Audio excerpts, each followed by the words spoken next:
সুপ্রভাত বন্ধুরা, সম্পাদ ছোট্ট ফ্যামিলিতে তোমাদের স্বাগত জানাই। তোমরা কেমন আছো? আশা করছি তোমরা ভালো আছো রাধা গোবিন্দের কৃপায়। আমিও ভালো আছি।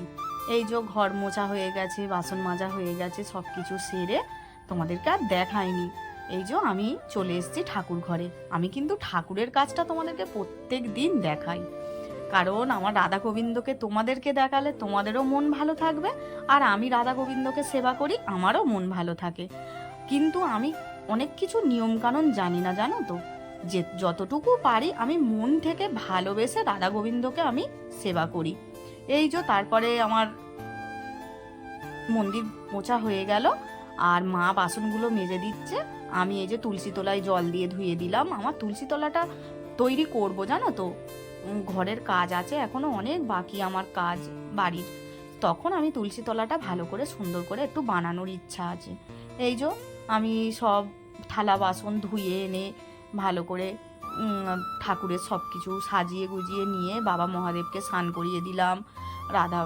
রাধা মাধব গোবিন্দ সবাইকে, রাধা গোবিন্দকে আমি ভালো করে কুচিয়ে পরিষ্কার করে দিচ্ছি। মা লক্ষ্মী নারায়ণকে, সব ঠাকুরকে আমি প্রত্যেক দিন ওই একটা ন্যাকড়া ভিজিয়ে আমি ভালো করে পরিষ্কার করে নিই। তাহলে স্নান করানো হলো, কারণ রোজ রোজ তো আমি স্নান করাতে পারি না। সেই জন্য আমি প্রত্যেক দিন ভেজা ন্যাকড়া দিয়ে আমি ভালো করে হাত, গা, মুখ সব মুছে দিই।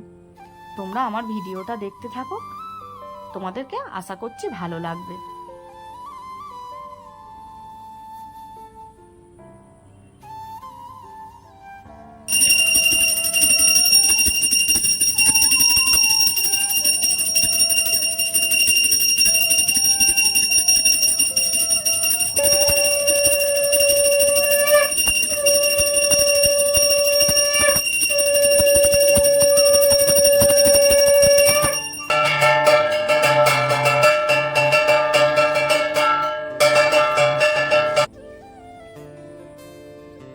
এই যে আমার পুজো করা হয়ে গেল।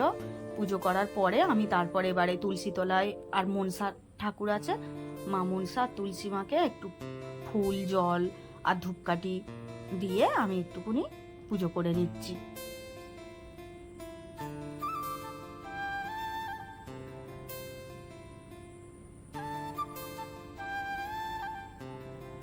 এই দেখো আমার রাধা গোবিন্দকে কি সুন্দর করে সাজিয়েছি, দেখে নাও।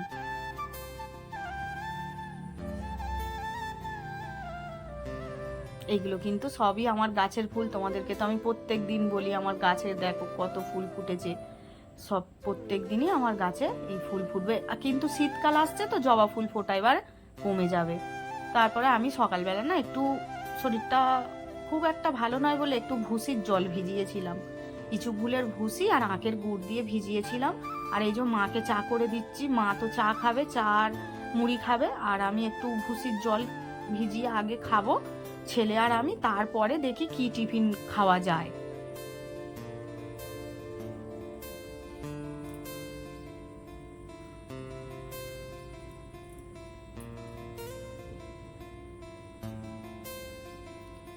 এরপরে এই দেখো আমি কি খেলাম বলো তো।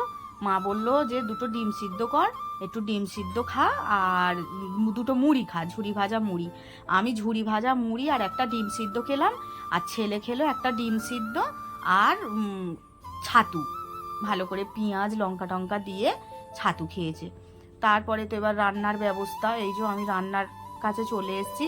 আজকে করব শুধু টমেটো আর পেঁয়াজ দিয়ে মাছের ঝাল শুকনো মতো করে, আর আলু ভাতে দেবো, একটু পেঁয়াজ আর লঙ্কা ভেজে মাখবো। ডাল করব বলেছিলাম, কিন্তু ছেলে বলছে মা ডাল করতে হবে না, তুমি ভালো করে লঙ্কা ভেজে পেঁয়াজ ভেজে আলু সিদ্ধটা মাখো আর মাছের ঝাল করো, ওই দিয়েই খাওয়া হয়ে যাবে। দেখো ভারী সংসার থাকলে, অনেক লোক থাকলে ডাল করতে হয়, চচ্চড়ি করতে হয়, অনেক কিছু করতে হয়। কিন্তু আমরা তিনজন থাকি তো, তিনজন খাই তো, তাই জন্য আর বেশি কিছু করতে হয় না, জানো তো। এই যে দেখো আমার পেঁয়াজ ভাজা হয়ে গেল, আর লঙ্কা ভেজে আর পেঁয়াজ ভাজার সঙ্গে রেখে দিলাম। আলু সিদ্ধটা মাখবো। আর এই যে 3 পিস মাছ ছিল, এই মাছটা ভালো করে ভেজে আর ওই যে টমেটো আর পেঁয়াজ দিয়ে ঝাল করব। আর তারপরে আরও কেন বেশি কিছু করলাম না, বিকেলবেলা না একটু আমতলায় যাব, মুদিখানা বাজার ফুরিয়ে গেছে, জানোই তো মাসের প্রথম মুদিখানা বাজার তুলতে হবে, আবার পুজো এসে যাচ্ছে। হ্যাঁ, পুজোর সময় তো একটু সব মানুষেরই ইচ্ছা হয় ভালো মন্দ খাই, ঘরে থাকি, ভালো মন্দ খাই, ঠাকুর দেখতে যাই। তোমরাও সব ঠাকুর দেখতে যেও, ভালো করে ঠাকুর দেখো, সাবধানে থাকবে। এরপরে আমি এই যে প্রেসার কুকারে আজকের ভাত বসিয়ে দিয়েছি। দেখবে আমার প্রেসার কুকারের ভাতও খুব ঝরঝরে হয়, খুব সুন্দর। আমি প্রেসার কুকারে ভাত করি। প্রেসার কুকারে ভাত বসিয়ে দিয়েছি আর ভাতের মধ্যেই আলু দিয়ে দিয়েছি, আর এদিকে মাছের ঝালটা বসিয়ে দিচ্ছি, তাহলে দুদিকে তাড়াতাড়ি হয়ে যাবে। এই যে টমেটো পেঁয়াজ ভালো করে ভেজে, আর লঙ্কা গুঁড়ো হলুদ গুঁড়ো কিচ্ছু দেবো না মশলা, জানো তো, এই শুধু লঙ্কা গুঁড়ো আর হলুদ গুঁড়ো দিয়ে আর টমেটো আর পেঁয়াজ দিয়েই মাছের ঝালটা করব। এই যে আমার মাছের ঝাল কষানো হয়ে গেল, টমেটো পেঁয়াজ আর লঙ্কা গুঁড়ো হলুদ গুঁড়ো দিয়ে মশলাটা কষিয়ে এই যে অল্প করে জল দিয়ে দিলাম। এবার ফুটে উঠলে মাছটা দিয়ে দেবো আর কিছুক্ষণ ফুটিয়ে নামিয়ে রাখবো, তাহলে আমার মাছের ঝালটা রেডি হয়ে যাবে। এই যে আমার মাছের ঝাল রেডি হয়ে গেছে, এই নামিয়ে নিলাম মাছের ঝালটা। কিরকম হয়েছে দেখো, কালারটা খুব ভালো লাগছে। কালারটা তোমরা তো খেলে না, আমি তো খেয়েছি, বেশ ভালোই হয়েছিল। বলবো না যে প্রত্যেকদিন লোকের হাতের রান্না সব একই হয়। এরপরে আমি দেখলে বাসন গুছিয়ে নিলাম, আর এই দেখো কাবলি ছোলাগুলো সব পোকা হয়ে যাচ্ছে। সেই জন্য আজকের না কাবলি ছোলাটা ভিজিয়ে দেবো। কাবলি ছোলাটা সন্ধেবেলা দেখি কাবলি ছোলার ঘুগনি আর রুটি বানাবো। আর এই দেখো আমার ফুল গাছগুলো দেখো কত কুড়ি এসেছে। হ্যাঁ, এক একটা গাছে 4টে 5টা করে, প্রত্যেক দিন যদি একটা গাছে একটা করে ফুল ফোটে, তাহলে 8টা 10টা যদি ফুল গাছ থাকে, তাহলে 10টা ফুল হবে, 8টা ফুল হবে। আর এই যে এই কাগজ ফুলটার নাম হচ্ছে চিত্রা। কাগজ ফুলটা এত সুন্দর না, তোমরা দেখবে যখন ফুটবে, তোমাদেরকে তো দেখাবো, তোমরা দেখো, খুব সুন্দর দেখতে। এই যে আমার প্রেসার কুকারে ভাত হয়ে গেল, আমি এই ফুটো ফুটো ডেচকিটার মধ্যে ঝেড়ে নিলাম ফ্যানটা, আর লাস্টে যে কটা ভাত প্রেসার কুকারে ছিল এই যে ঝেড়ে আর গুছিয়ে রেখে দিলাম। দেওয়ার পরে ভালো করে গ্যাসটা মুছে নিচ্ছি, স্ল্যাবগুলো ভালো করে মুছে নিচ্ছি, কারণ তোমাদেরকে তো বলেছি গোছানো পরিষ্কার কাজ সবাইয়েরই ভালো লাগে, সবাই ইচ্ছা হয় যে গোছানো জিনিসটাকে দেখতেও ভালো লাগে। আর আমার তো বারান্দার উপরেই রান্নাঘর, না গোছানো থাকলে ভালো লাগে না। এরপরে এই যে ভাত বাড়তে চলে এসেছি, আলু সিদ্ধটা ভালো করে মেখে নেব, আর মাছের ঝাল আমরা খেতে বসে গেলাম। আলু সিদ্ধ আর মাছের ঝাল দিয়ে আজকের ভাত খাওয়াটা বেশ ভালোই জমেই গিয়েছিল।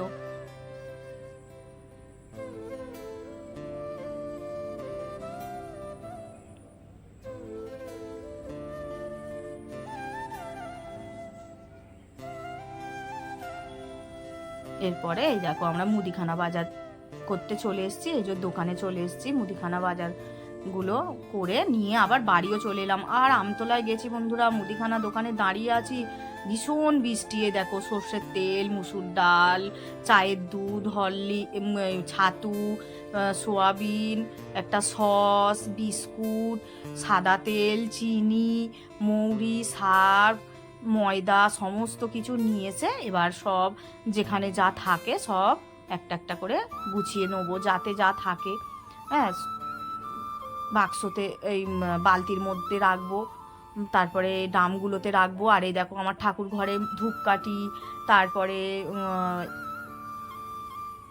নকুল দানা, সমস্ত কিছু ওইগুলো সব ঠাকুরের কাছে রেখে দেব। এই যে এই টিনে আমার তেল থাকে, তেলটা তুলে নিলাম, একেবারে 10 প্যাকেট তেল তুলে নিয়েছি। তেলটা এখন আমার 2-3 মাস হয়ে যাবে, ওই জন্য একেবারে একদম তুলে নিলাম। এরপরে বাজার ঘাট গুছিয়ে রেখে দিয়ে তারপরে আমি এই যে রাত্রের খাবার করতে চলে এসেছি।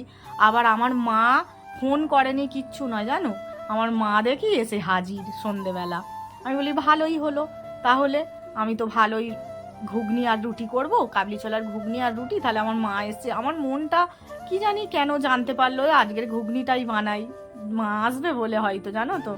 এইবারে মা এসে এই গল্প করছে আমার শাশুড়ি মায়ের সঙ্গে, আর আমি এই যে ঘুগনি আর রুটিটা করে নিচ্ছি। অল্প করে রুটি করছি, গনে গনেই করছি, জানো তো। সকালবেলা বাসি রুটি থাকলে কেউ খেতে চায় না, আর আমি বাসি জিনিসটা পছন্দও করি না।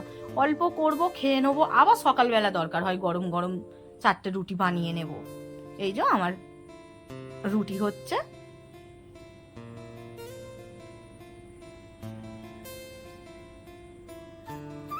রুটিগুলো করে, আর আমি কাবলি ছোলার আর আলুটা প্রেসার কুকারে সিদ্ধ করে রেখে দিয়েছি। এরপরে তেল গরম করে তাতে একটু কাসুরি মেথি দিয়েছি, আর পেঁয়াজ, আদা, রসুন এগুলো সব মা সব গুছিয়ে রেখে দিয়েছিল। আমি বাজারে গেছিলাম, মা সব গুছিয়ে রেখে দিয়েছিল। এরপরে একটু জিরে গুঁড়ো, ধনে গুঁড়ো, লঙ্কা গুঁড়ো, হলুদ গুঁড়ো আর একটা চানা মশলাটা দিয়ে ভালো করে কষিয়ে নিয়ে, আর এই যে সিদ্ধ করা কাবলি ছোলা আর আলুটা ওর মধ্যে দিয়ে দেবো, দিয়ে নামানোর আগে একটু গরম মশলা ছড়িয়ে নামিয়ে দেবো।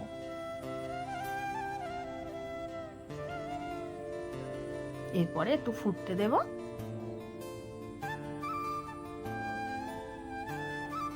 নুনটা আবার আমি দেখে নিলাম কেমন হয়েছে, জানোই তো নুন কম হলে বেশি হলে একটু প্রবলেম হবে, অসুবিধা হবে, তাই নুনটা চেখে তারপরে আমি এই যে আমরা খেতে বসে গেছি বন্ধুরা।